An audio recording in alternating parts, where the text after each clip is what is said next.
What's up, guys? I don't think it's any coincidence that SVB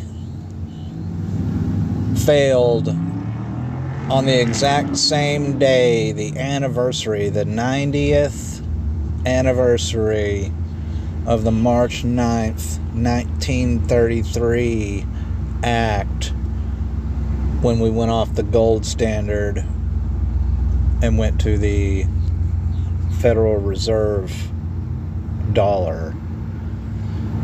It's been 90 years since this country has been operating in a state of bankruptcy. And on the anniversary, banks start failing. It's no coincidence.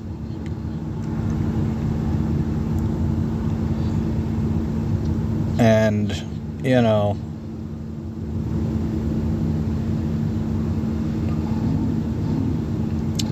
they want to get rid of the cash. That's the goal. They want to get rid of the cash. And what better way to do it than another crisis?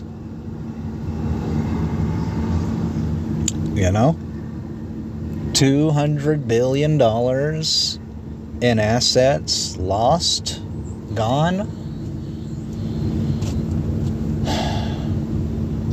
And then another bank fails. And we've got all these YouTubers like High Impact that are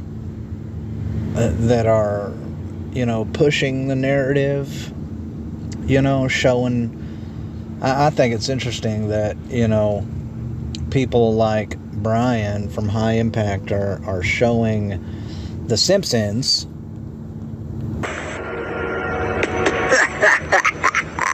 What do you mean the bank is out of money?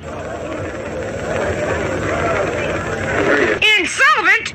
You only have enough cash for the next 3 customers! I have some news for you, folks. I was just talking to old man Potter. It's interesting. Brian is acting like Bart. He's the one of the ones that's shouting to everyone, "Oh, the banks are out of money. Look, oh my gosh." And creating this, or helping to foist this chaos, this run. Oh no, the banks are out of money. I gotta go get my money out, He's guaranteed cash payments to the bank. The bank's going to reopen next week. But George, I got my money here. Did he guarantee this place? Well, no, Charlie, I didn't even ask him. We don't need Potter over here. I'll take mine now.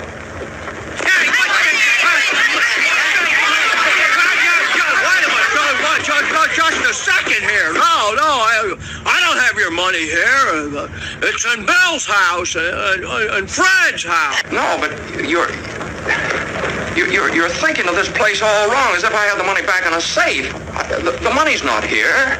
Well, your money's in Joe's house. That's right next to yours. And in the Kennedy house, and Mrs. Maitland's house, and 100 others. Hey, what the hell you doing with my money in your house, Fred?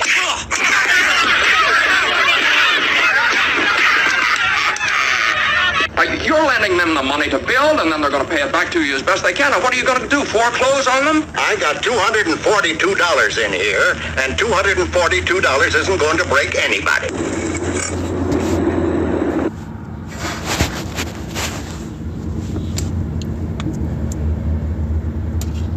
So how long is it going to take? We don't know. But we do know the plan. It's to usher in the digital dollar. We know that that's the plan. Look, I don't keep my money in the bank. I never have. I have never kept my money in the bank. always keep my money in my personal bank called my wallet. Okay, so this document is called the OP 1670. It's from the Federal Reserve, from the Board of Governors of the Federal Reserve System. And they say some very interesting stuff in here. The first paragraph starts by saying, the Board of Governors of the Federal Reserve System, or the board, has determined that the Federal Reserve Banks, or reserve banks, should develop a new interbank 24/7, 365 real-time gross settlement service, or FedNow, with integrated clearing functionality to support faster payments in the United States. The board is requesting comment on modifications to the FedNow service or other actions that would further reduce or eliminate potentially adverse effects without significantly compromising the anticipated public benefit associated with the service. This comment concerns the social impact on the FedNow service. The Federal Reserve Board announced that the Federal Reserve Banks will develop a new round-the-clock real-time payment and settlement service called the FedNow service to support faster payments in the United States. This is a direct response to the threat posed by digital currencies and blockchain. According to one Fed official, last summer, the U.S. Treasury recommended that the Federal Reserve move quickly to facilitate a faster retail payments system, such as through the development of a real-time settlement service that would also allow for more efficient and ubiquitous access to innovative payment capabilities. Check this out. We believe this effort requires a proof of authority quantum computing-based blockchain system. For more on blockchain, see, what is Bitcoin? How does it relate to blockchain? Henry Zhang, Creative Investment Research Impact Investing Intern, University of Toronto. There's the link. You guys can download this document. It's just 6 pages. Check this out. As we noted in our paper, blockchain, cryptocurrency, and the future of monetary policy. Confidential. Not for distribution research sent to select members of the House Financial Service Committee. It is critical to understand that Bitcoin was created in direct response to the failure of global regulators to protect the public in the years leading up to the financial crisis of 07-08. Thus, the ethical and monetary functionality of cryptocurrency is superior to that of paper money. Eventually, cryptocurrency is going to dominate. You hear that? Eventually, crypto is going to dominate. One of the reasons for this dominance is the speed with which transactions can be completed on a blockchain, enhanced by quantum computing technologies. As also noted in our paper, the main economic attributes of a technically effective currency rests on 3 functions. As a unit of account,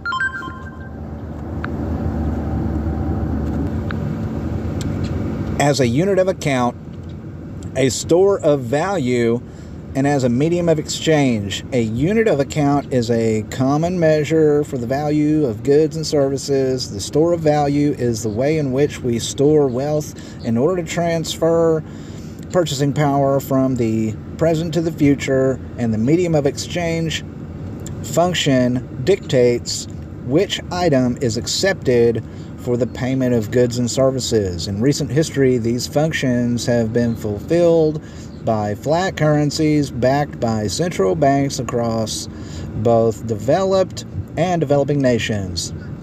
Through monetary policy manipulation, the key attraction of these currencies, price stability and widespread acceptance, is implemented through a central banking system, enjoying a great deal of trust globally. But there is a fourth function of money, as a means of social control. Isn't that crazy?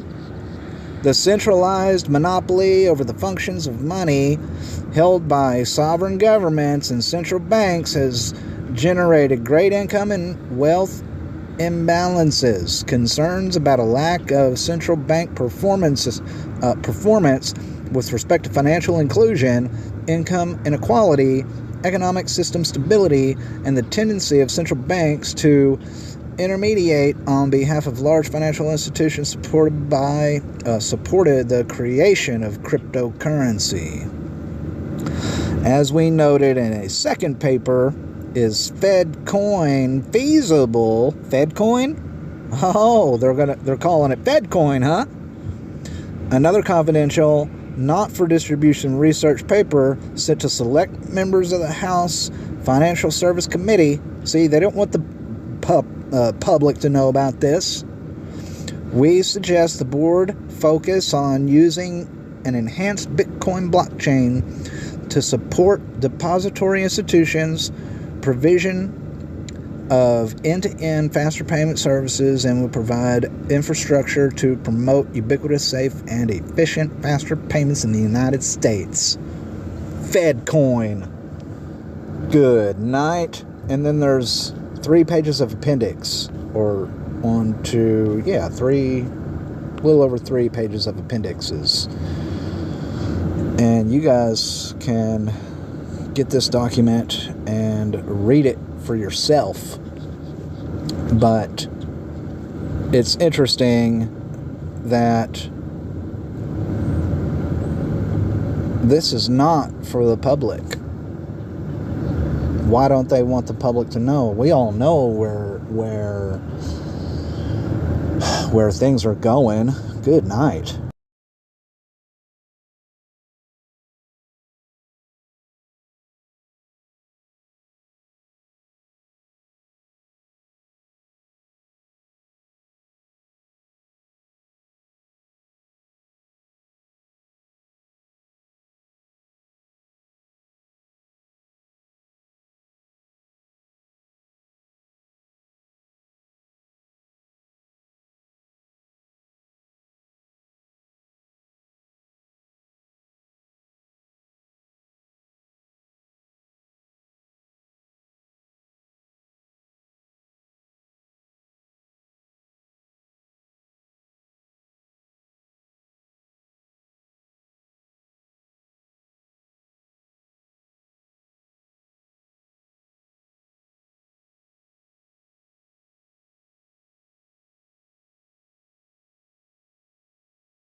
A cashless society would be the nail in the coffin for liberty and freedom, offering centralization, the likes of which Marx could only dream.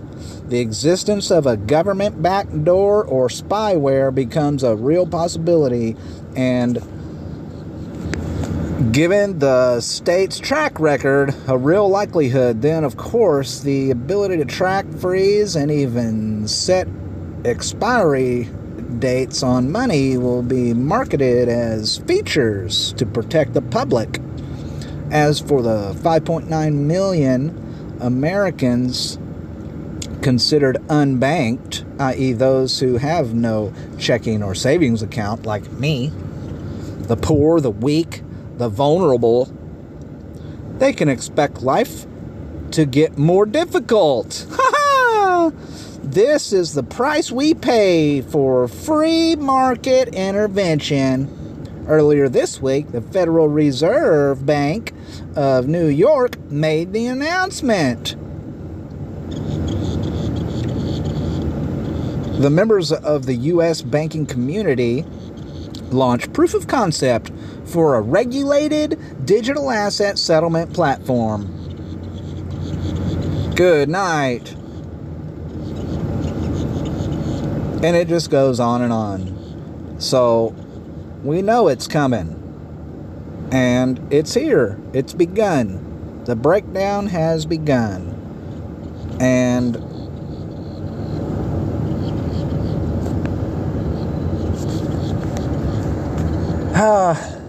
we need to be prepared.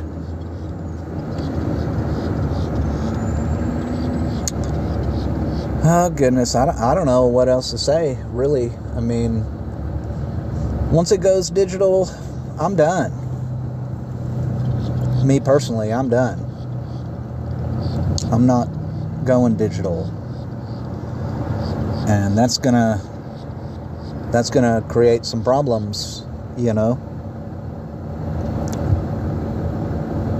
And everyone else who refuses to go digital, we're going to be faced with the same challenge. And what it all boils down to is that we're going to have to rely upon God to be our sufficiency, like we're supposed to anyways. You know, the children of Israel, they relied upon God to be their sufficiency when God led them through the wilderness for 40 years, feeding them with manna from heaven. Every morning they woke up and fresh manna was on the ground for them. God provided food from heaven for them to eat. That's what we're going to have to do. And it's here. It's right around the corner. So just remember that your Father in heaven loves you, and He will provide for you. You just have to trust in Him, and He'll provide. Anyways, till next time. Peace.